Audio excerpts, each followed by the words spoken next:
नमस्कार सनातनी भाइयों, आप सबका एक बार फिर से स्वागत करता हूं इस वीडियो में। हम उम्मीद करते हैं आप अच्छे से होंगे और स्वस्थ होंगे। दोस्तों, आज का यह वीडियो बहुत खास होने वाला है, तो इस वीडियो को बिना भगाए अंत तक जरूर देखिएगा और ध्यान से सुनिएगा। दोस्तों, आज हम बात करने वाले हैं 15 फरवरी गुरुवार का दिन स्कंद षष्ठी व्रत है। यह दिन बहुत ही विशेष होने वाला है, क्योंकि दोस्तों ऐसा मौका साल में एक बार देखने को मिलता है, तो इस उपाय को करना मत भूलिएगा। स्कंद षष्ठी व्रत का महत्व क्या है दोस्तों, आप सबको बता दो। षष्ठी को व्यापक रूप से बच्चों का हितैषी और रक्षक और हर घर का संरक्षक देवता माना जाता है। जिस औरत को संतान प्राप्त नहीं होता है, उसको संतान देने वाली देवी के रूप में भी पूजा जाता है और बच्चों को आशीर्वाद देने वाली सबसे प्रमुख देवी माना जाता है। यह षष्ठी शुक्ल पक्ष की षष्ठी तिथि भगवान स्कंद अर्थात कार्तिकेय समर्पित है। इस दिन श्रद्धालु उपवास करते हैं और स्कंद देवता की पूजा आराधना करते हैं। भगवान स्कंद को मुरुगन और सुब्रह्मण्य के नाम से भी उत्तर भारत में जानते हैं। सनातन धर्म में स्कंद षष्ठी का विशेष महत्व है। प्रत्येक माह की शुक्ल पक्ष की षष्ठी तिथि को स्कंद षष्ठी का व्रत किया जाता है। माना जाता है कि इसी तिथि पर भगवान स्कंद अर्थात भगवान कार्तिकेय का जन्म हुआ था। धार्मिक मान्यताओं के अनुसार स्कंद षष्ठी की पूजा से ग्रह दोष भी दूर होते हैं और मनुष्य को जीवन की कई समस्याओं से छुटकारा मिल सकता है। दोस्तों, लिए आपको बताते हैं स्कंद षष्ठी की पूजा विधि के बारे में। दोस्तों, कृपया करके इस वीडियो को ध्यान से देखिएगा। इस वीडियो में आपको जो उपाय बताने वाला हूं बहुत ही आपके पुत्र या परिवार के लिए लाभदायक होने वाला है। दोस्तों, इस वीडियो में बहुत ही इम्पोर्टेंट बात करने वाला हूं, तो ध्यान से सुनेगा। इस षष्ठी व्रत का समय स्कंद षष्ठी का व्रत दिनांक 14 फरवरी को दोपहर 12:10 से लेकर दिनांक 15 फरवरी को सुबह 10:13 तक है। सबसे पहले दोस्तों, आपको तांबे का एक लोटा लेना है और उसे तांबे के लोटे में नारियल को लाल कपड़े में लपेटकर उस लोटे के ऊपर से रख देना है। उसके साथ साथ आपको कुमकुम, अक्षत, हल्दी भी, चंदन, गुलाल, दीपक, इत्र, पुष्प, दूध, जल, कोई भी मौसमी फल, मेवा, मौली अपने साथ में लेकर घर के बाहर माता तुलसी के पौधे के पास आपको उत्तर दिशा की ओर मुंह करके बैठ जाना है। उसके साथ साथ आपको सबसे पहले तुलसी माता के गमले में एक पीले रंग का वस्त्र भी अर्पित कर देना है। उसमें आपको शालिग्राम भगवान जी की मूर्ति रखनी है। तुलसी माता के गमले के पास ही आपको कार्तिकेय भगवान के चित्र मूर्ति स्थापित करनी है। उसके पास आपको तांबे का वह जो लाता है अपने पास रखना है। उसके बाद आपको एक दीपक जलाना है। फिर आपको पूजा करने हैं। साथ साथ स्थित माता की यह मंत्र का जाप करना है। नमस्तस्यै नमस्तस्यै नमस्तस्यै नमो नमः ज सर्व मंगल मांगल्ये शिवे सर्वार्थ साधिके। और व्रत का संकल्प आपको लेना है। आपको कलश की पूजा करनी है और कलश की पूजा करते समय आपको भगवान गणेश का ध्यान रखना है और उनके भी मंत्र का जाप करना है। ओम गणपति नमः इस मंत्र का जाप करना है और शालिग्राम भगवान की पूजा आपको करनी है और आपको ओम भगवते वासुदेवाय मंत्र का जाप करना है। उसके साथ साथ आपको माता तुलसी की पूजा करनी है। भगवान कार्तिकेय के चित्र या प्रतिमा के सामने आपके पास जितनी भी सामग्री है वह अर्पित कर देना है। उसके बाद आपको भगवान कार्तिकेय की पूजा करना है। उनका भी एक बार मंत्र स्मरण करना है, ओम स्कंद माते नमः। उसके साथ साथ आपको कलश स्थापित नारियल को ऊपर हाथ रखकर आपको षष्ठी दिव्य स्वाहा इस मंत्र का जाप करना है और शक्ति देवी की भी पूजा आपको करनी है। फल, फूल, मिठाई, लौंग, इलायची आपको अर्पित करना है। इस तरह पूरे नियमों के साथ साथ आपको षष्ठी देवी की पूजा करनी है।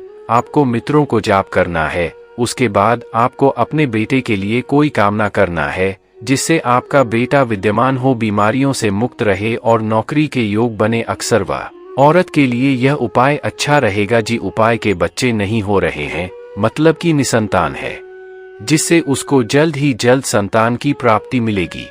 दोस्तों, हमारे वीडियो के थंबनेल को आप लोग पढ़े होंगे, जिसमें हम बात किए थे कथा के बारे में। उस कथा को सबसे पहले आप सबको सुनाना चाहता हूं, तो कृपया करके इस वीडियो को सबसे पहले लाइक कर दो और चैनल को सब्सक्राइब कर दो और कमेंट बॉक्स में जय कार्तिकेय भगवान लिख दो।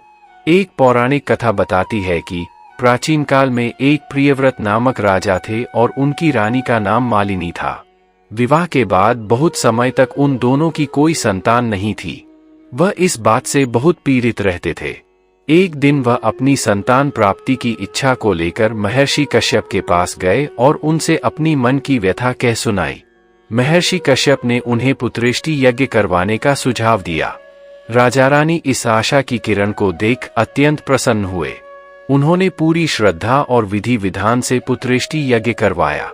महर्षि कश्यप द्वारा रानी मालिनी को यज्ञ में भोग चढ़ाने के लिए खीर दी गई।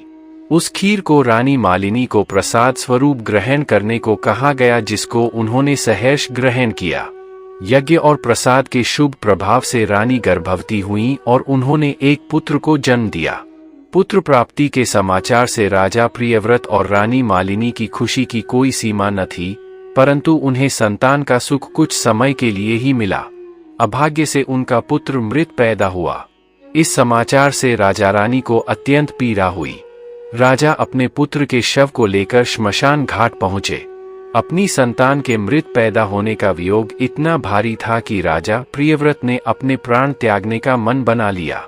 जैसे ही उन्होंने प्राण त्यागने चाहे, वैसे ही वहां पर ब्रह्मा देव की मानस पुत्री देवसेना देवी प्रकट हुई। देवी ने राजा प्रियव्रत को रोककर उन्हें ऐसा न करने को कहा। उन्होंने राजा को बताया कि वह षष्ठी देवी हैं। उनकी उत्पत्ति सृष्टि की मूल प्रवृत्ति के छठे अंश से हुई है। वह लोगों को संतान का सौभाग्य प्रदान करती हैं। जो भी श्रद्धा से उनकी पूजा करता है, वह उसकी सभी प्रकार की मनोकामनाएं पूर्ण करती हैं। देवी ने फिर राजा से यह कहा कि यदि वह उनकी पूजा करेंगे तो उन्हें पुत्ररत्न अवश्य प्राप्त होगा। माता षष्ठी की आज्ञा के अनुसार राजा और उनकी पत्नी ने कार्तिक शुक्ल की षष्ठी तिथि के दिन देवी षष्ठी को पूरे विधि विधान से पूजा और व्रत भी रखा। षष्ठी पूजा के फलस्वरूप उन्हें एक सुंदर पुत्र की प्राप्ति हुई, जिसके बाद छठी मैया का यह पावन पर्व मनाया जाने लगा। यदि बात करें अन्य मान्यताओं की तो एक पौराणिक कथा के अनुसार लंका पर विजय प्राप्त करने के बाद भगवान राम और माता सीता ने राम राज्य के स्थापना दिवस यानी कार्तिक शुक्ल षष्ठी पर उपवास रखा था।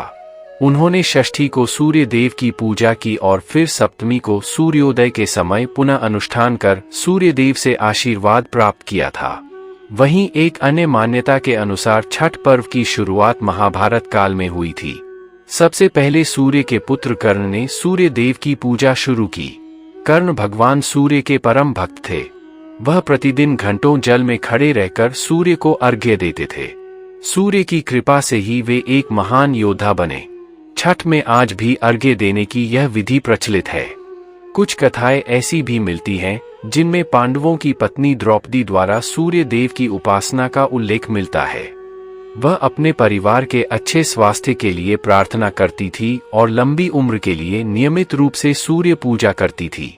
कहा जाता है कि द्रौपदी द्वारा सूर्य देव की पूजा करने से ही पांडवों को अपना राज्य वापस मिला था। दोस्तों, हम आशा करते हैं यह उपाय या कथा आपको पसंद आया होगा। यदि पसंद आया है तो लाइक कर दो, चैनल को सब्सक्राइब कर दो अगर कर दिए हो तो आपको धन्यवाद। मिलेंगे आप सभी को एक नए वीडियो के साथ।